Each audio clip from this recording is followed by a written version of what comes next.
नमस्कार दोस्तों, आपका धनराज चैनल पर बहुत बहुत स्वागत है। आज हम एक कथा के बारे में बात करेंगे जिसका शीर्षक है ज्योति। अब आगे पढ़ने की कोई ज़रूरत नहीं है, 12वीं तक पढ़ गई हो यही बहुत है। अब इसे घर गृहस्थी के काम का सिखाओ, गृहस्थी संभालनी है इसे। बाबा ने गरजते हुए अपनी बहू से कहा। दरवाजे की ओर में खड़ी ज्योति की आंखें आंसू से बिंद गई आई।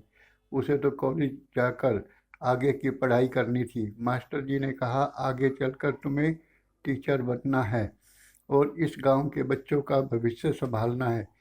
पर वह क्या करे, अम्मा को भेजा था बाबा को मनाने। बाबा ने तो एकदम से मना कर दिया।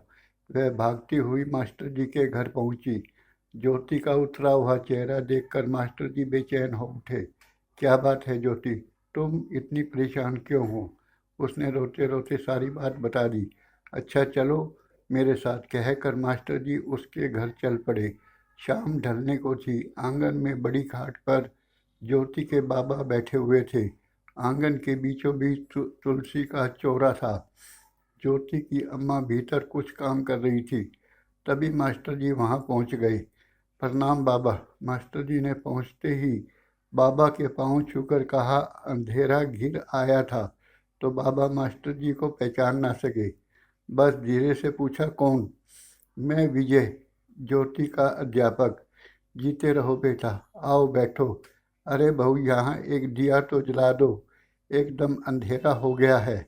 बाबा ने कहा, जी बाबूजी। बहू ने भीतर से हामी भरी। कहो कैसे आना हुआ? बाबा ने विजय के कंधे पर हाथ धरते हुए पूछा।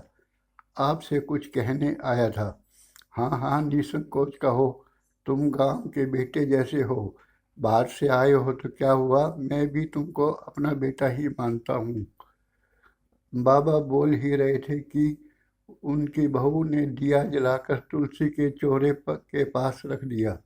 अब मास्टर जी का चेहरा साफ दिखाई दे रहा था।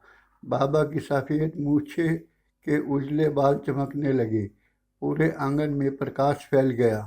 पल भर को विजय बाबू दिए को देखते रहे। फिर बाबा का हाथ पकड़कर कहा, बाबा, जब तक आंगन में अंधेरा फैला रहा आपको अपना हाथ भी नहीं सूझ रहा था।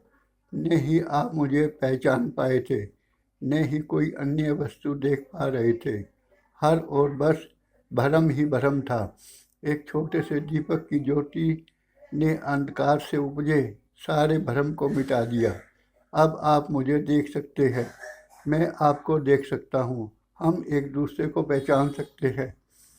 बाबा हैरान होकर मास्टर जी की तरफ देखने लगे। मैं कुछ समझा नहीं बेटा, बाबा ने कहा। बाबा, अज्ञान भी तो अंधेरा ही है ना।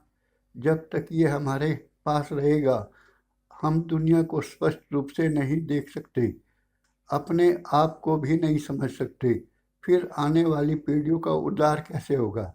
जिस तरह आंखें होते हुए भी अंधेरा हमें पंगु बना देता है और हम हाथ से